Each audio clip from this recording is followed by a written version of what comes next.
So, I heard you're looking for a go-to source for entertainment. Wait for it. Gaming?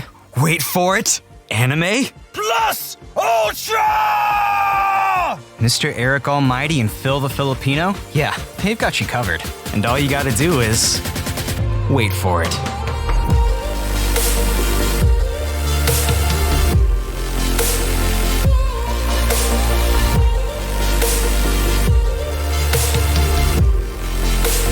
This is the Wait For It podcast.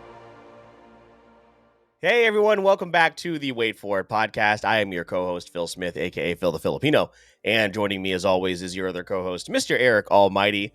And Eric, we are here with yet another first of 2024, which is the first episode of The Game Room, Where It Happens. And super excited for this conversation. This is a title that I have been begging you to play for a very, very long time. It actually kind of totally slipped my mind that this came out at the very end of the PS4 life cycle. Now, of course, that game is available on PlayStation 5 now, the definitive edition, and to jump a little bit ahead, I think the way you must play this game in 2024 and how you experience it is especially, it needs to be on the PlayStation 5. And I can't wait to hear about your experience. You haven't gotten to play it all the way through, but as we discussed in our pre-show before we got started, you've gotten a pretty good feel of it. And I'm excited to see, how your experience went and how you feel about the franchise going forward. Yeah, it's going to be super exciting. This game has been on my radar for a while. And Phil, you know how we have like a backlog of queues and watch lists and stuff like that for movies and TV shows? Well, my gaming queue is pretty backed up, and it's kind of harder to jump into those because you have to commit so much time and attention to those type of games. But when we were kind of thinking about what is a game that we could talk about here in the month of January, this game just popped into my head and I was like, yeah, I think it's time. And it's kind of interesting that this game came out in 2020 and the PS5 version 2021. So just a few years removed, still pretty fresh. And I can tell you now, this game plays very well. So I don't feel a very big difference. I don't feel like I missed out on the time of when the release happened. So I'm excited to give my perspective from the PS5 side of things. And of course, you played it, I believe, on the PS4. So we're going to have a nice little mixture of perceptions on how this game kind of plays and, ultimately how we felt about it. Yeah, the commentary on this game is very interesting because it is overwhelmingly positive, but it seems like it has failed to exist kind of in the zeitgeist of those PlayStation exclusives that are very, very good. Because this is, in my opinion, again, jumping ahead, a top tier PlayStation exclusive, but we just don't really hear too much about it. And maybe that's because it's been a while since it came out. Again, it did come out during the pandemic technically, and then we got the definitive edition. So I am excited to see how you feel about it now, getting a fresh pair of eyes on it. And then again, we'll go back to how I felt back in 2020 when it first came out. And as you can see in the title of this episode, we are talking about Ghost of Tsushima, which was developed by Sucker Punch. And Eric, that's a developer I mean you have a lot of love for in terms of other games that they have put out. So when they were announced to be putting out this a samurai throwback type of game, I thought, hey, they're a great studio and I'm excited to see what they can do with this, and boy did they run with the ball. So before we get started, if you are not familiar with Ghost of Tsushima, I'll give you a very quick synopsis of the game. This is, as we mentioned, a PlayStation exclusive. The year is 1274. Samurai warriors are the legendary defenders of Japan until the fearsome Mongol Empire invades the island of Tsushima, wreaking havoc and conquering the local population. As one of the last surviving samurai, you rise from the ashes to fight back, but honorable tactics won't lead you to victory. You must move beyond your samurai traditions to forge a new way of fighting, the way of the ghost, as you wage an unconventional war for the freedom of Japan.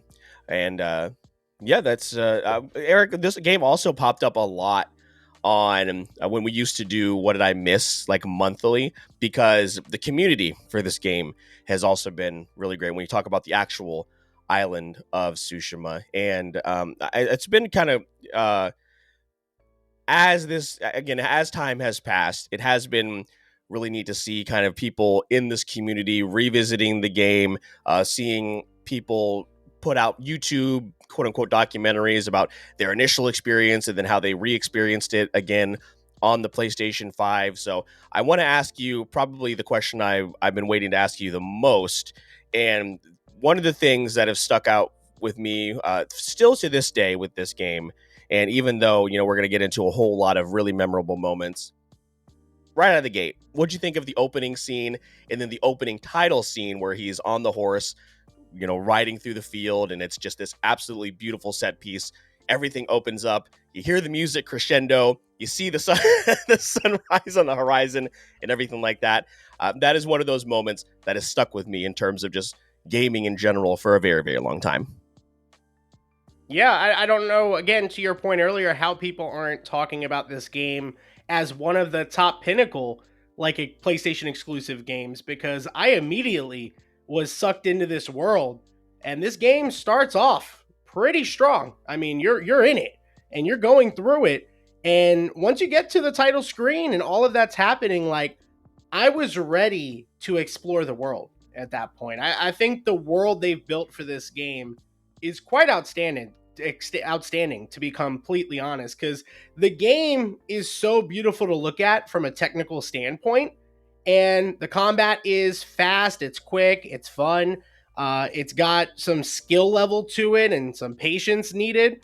I love the elements of the story so far. Again, just for transparency, I have not completed Ghost of Tsushima. I am in the latter part of Act 2 at the time of this recording. But Phil, you obviously have finished the game, and we'll have some different perspectives there to talk about. I'm curious, with this game, I've heard you talk about it like at times, but what was kind of your reaction when the game came out? Because I was surprised to see, when I was looking back at 2020, other games that came out that year, The Last of Us Part 2, Hades, or around that time, I should say, Animal Crossing. I mean, there were so many games that were nominated for Game of the Year award. I kind of understand why the game hasn't gotten the notoriety at this point, considering the pandemic. But what was it like for you playing it compared to some of those other titles that year?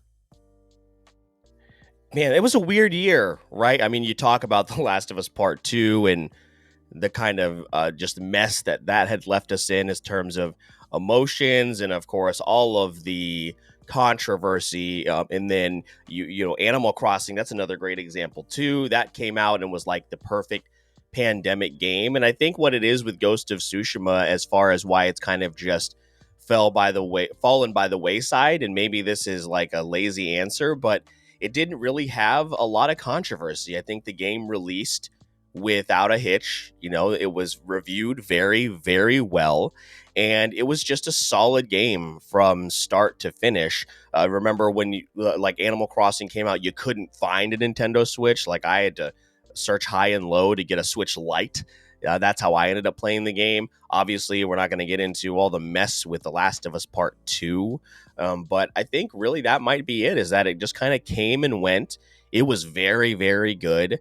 And, maybe some people just kind of missed out on it until, that definitive edition came out. I actually was watching one of the creators I follow on YouTube, who stated when they first played it on the PlayStation Plus on the PS4 that they really could not get into the game just because it wasn't performing too well on the PS4 Pro. I don't remember having that many issues. I know I definitely ran into a few bugs here and there, but nothing game breaking. But then when they revisited the game in 2023, I believe, when the definitive edition had been well out, they now look at it as, again, one of those tentpole franchises for the PlayStation going forward. I think this was it was after Days Gone had come out as well, and maybe people had a little bit of like a bad taste in their mouth from that, even though that is also now a game people are coming around to and recognizing it for being a really, really good game. Eric, that might have to be something we have to like revisit maybe somewhere down the line, because people are singing the praises of that game now.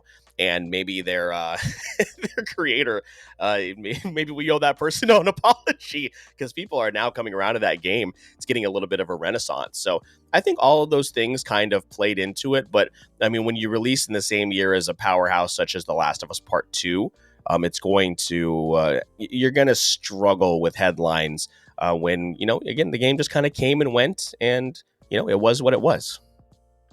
Yeah, and again, this game like has a lot of stuff going for it. It's funny to read this after playing it because I wasn't a big fan of this original game. Mind you, I didn't play it the time when it came out originally, but Shadow of the Colossus is kind of the comparison when it comes to like exploring the world and some of the style. And that makes a lot of sense reading it now and doing some research leading up to this episode. Would think that would be really appealing to a lot of people. From what I understand, Wikipedia fact of the day that I could see was that this was one of the fastest selling titles. Not the fastest selling, but it did pretty well. And it was pretty successful enough to garner interest for a potential movie, which I do remember being brought up on What Did I Miss on that series that we do. And we did back in the day. So in that format, I personally think there's a lot of stuff going for this game. I guess I'm just shocked that not a lot of people were talking about it, but I do want to talk about the game at length, Phil, and a little bit about the gameplay.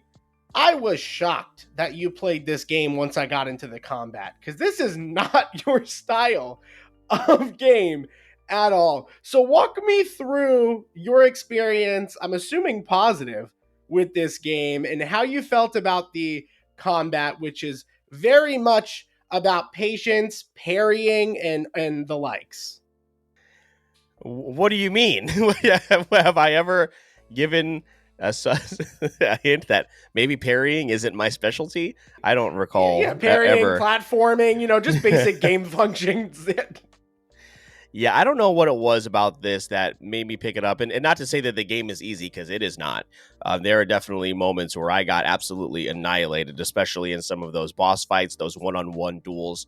And I think, again, as you mentioned, it does require a whole lot of patience. And maybe because in some of those other games, I feel like my patience wasn't necessarily rewarded.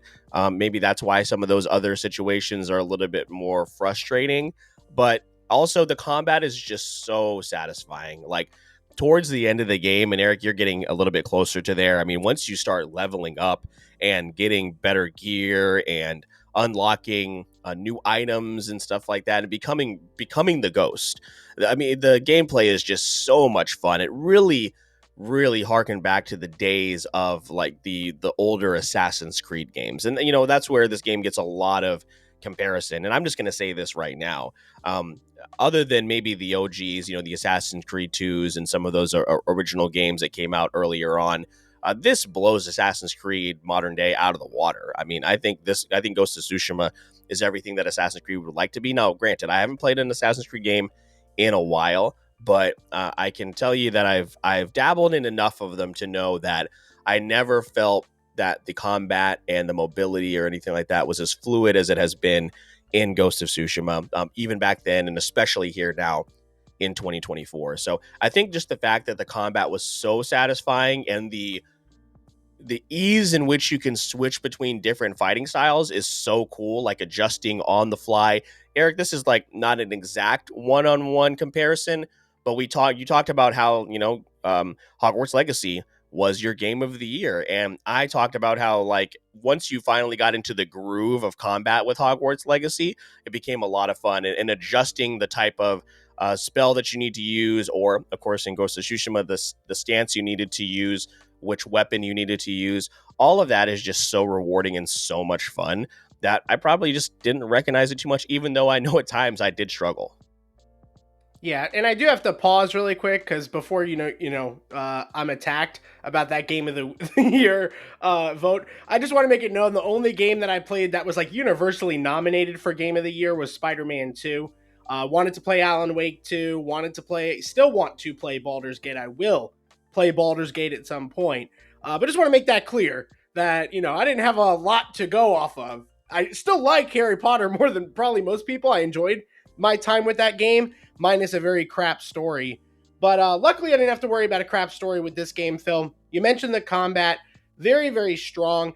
I was surprised that there was so much assassination stuff going on, especially early on. So in the story, I found it very interesting how Jin is our main character. he's trying to really combat the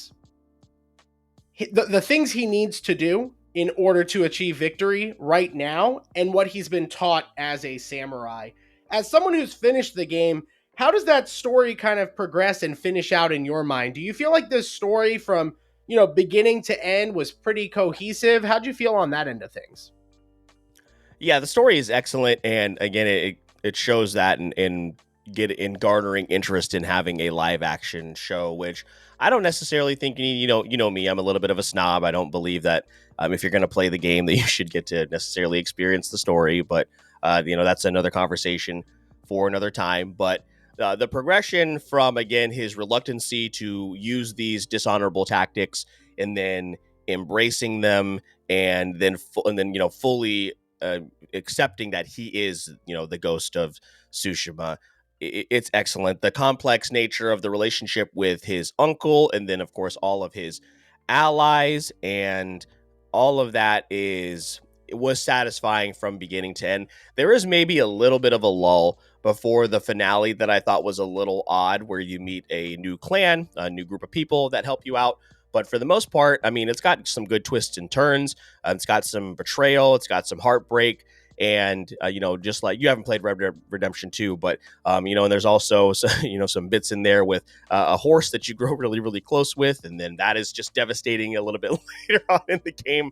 But yeah, from beginning to end, I never found myself struggling to follow what was going on. And I was, you've talked about this with other games that you've played. We all have, actually, where I was always just so excited to explore everything that was going on within this world. So I never found myself overwhelmed, and it's an excellent story. And I do think it would lend itself very well to like an episodic TV show. I don't think it should be a movie, but it is a really, really great story, and I cannot wait for to see what happens next. We should be getting an eventual sequel. I wouldn't be surprised if that was actually announced here in 2024 and then maybe released in 2026. But it's excellent all the way through. So for as far as what you've experienced so far, what has been your thoughts on it?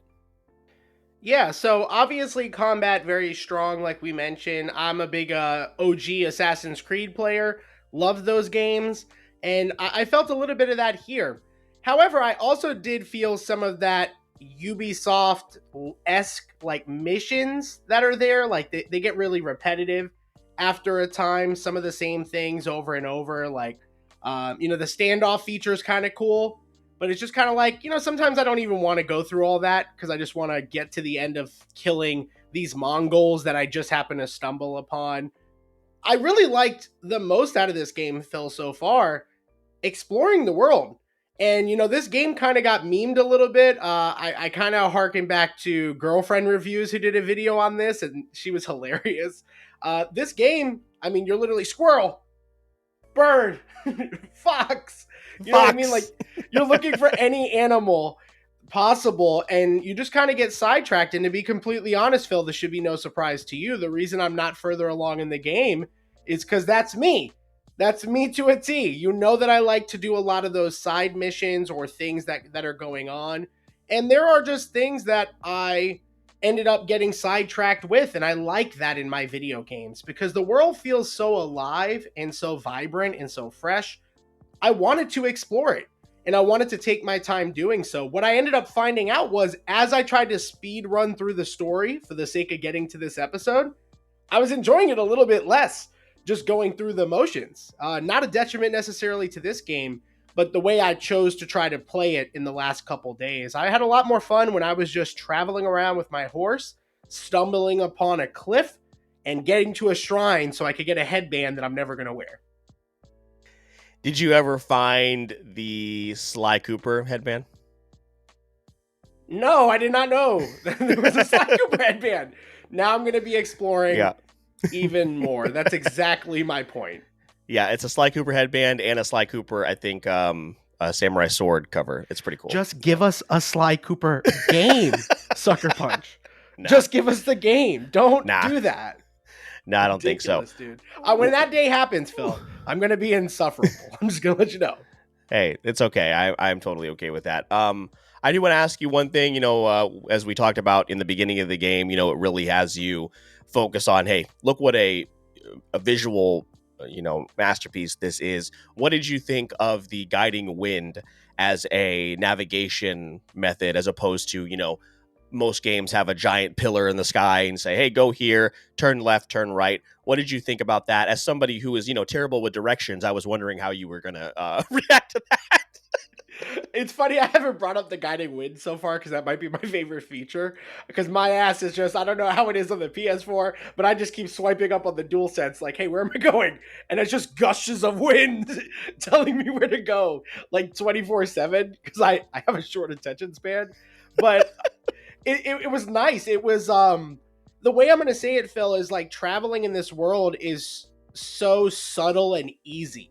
Like I never felt, even when I went off road, I never felt like I wasn't gonna get to my main destination. I was gonna get lost from place to place. There's a lot of times once I set my marker, I'm not looking at my map again, which was great because every time you gotta press pause and look at the map, like it just takes you out of the game. We talked a little bit about this with Spider-Man 2. Some of the issues I had with that game was I felt like I was taken out of the immersion with some of the things that happened. This game does a good job of not taking you out of the immersion of the environment, of the culture, of the characters you're interacting with.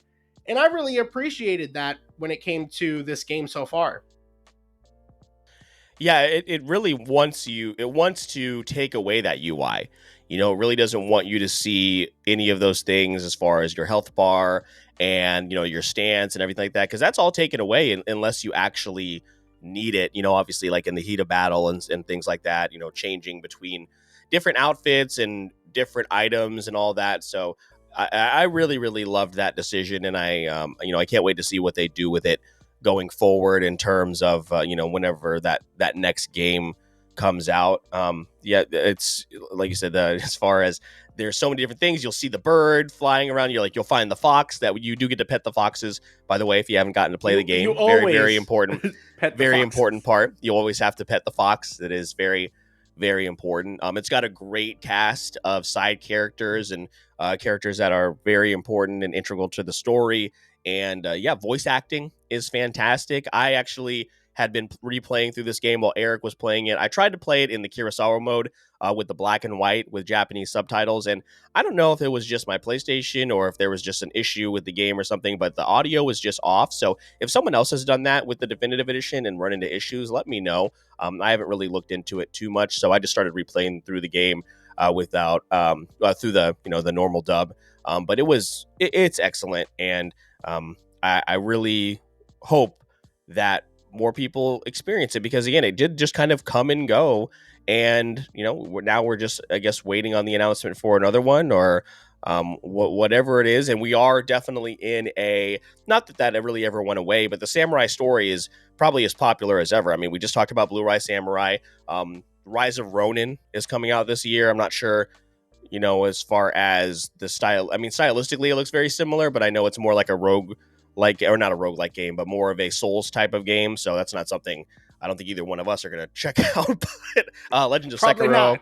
yeah, Legend of Sekiro obviously came out a couple of years ago. So this genre is as popular as ever. And when you have such excellent writing, voice acting, setting, a story, all that, when it just comes together, I mean, this is what you get. I mean, it's just more proof, Eric, that all Ubisoft had to do. I'm glad you have been bringing up that Ubisoft formula.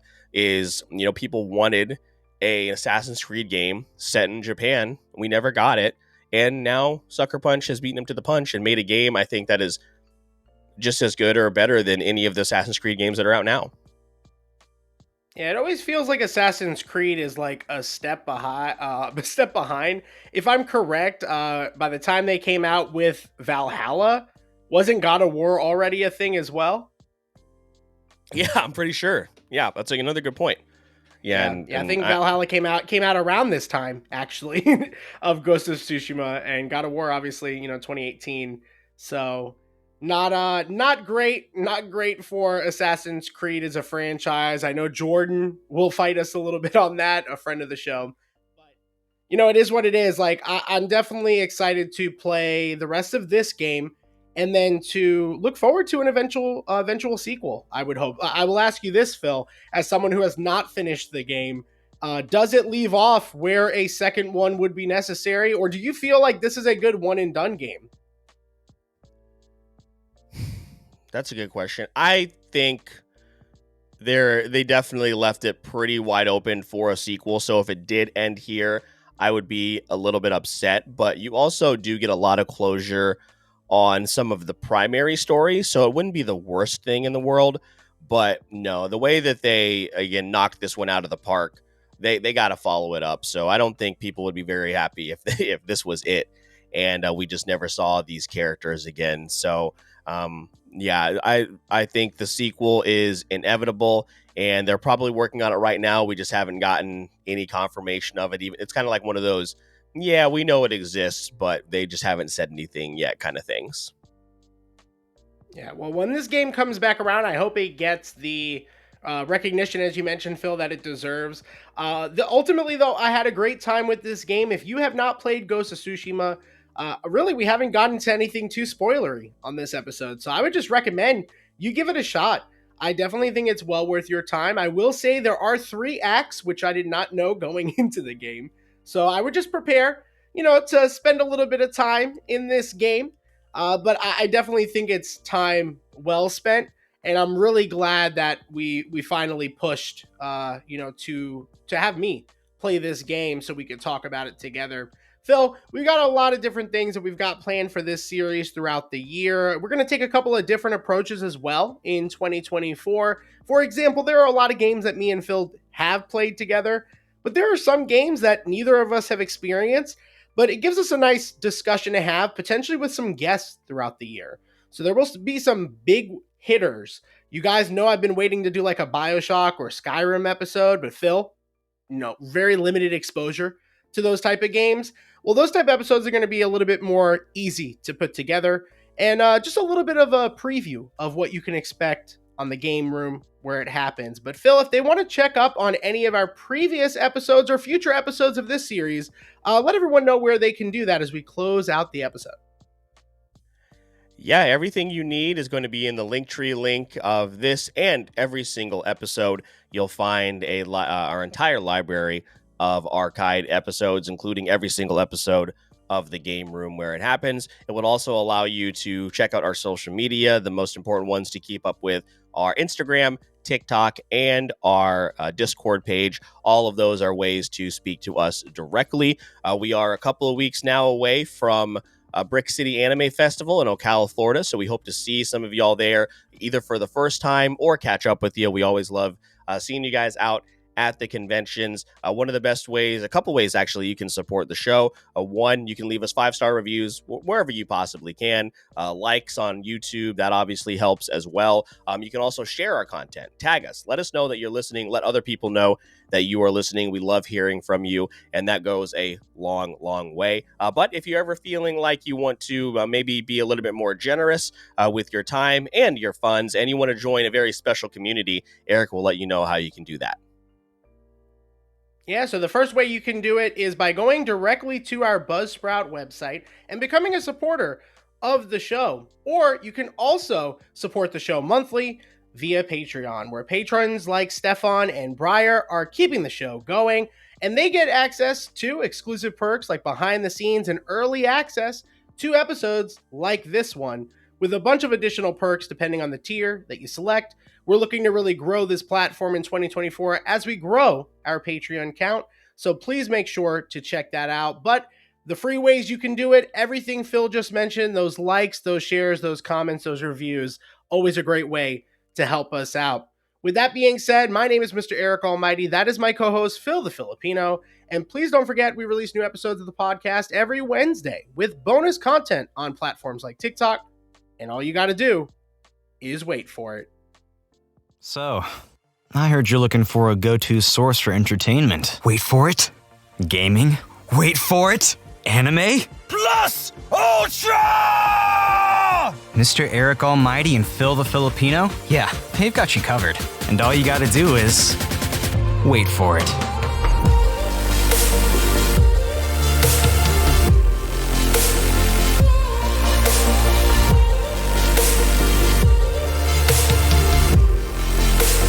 This is the Wait For It podcast.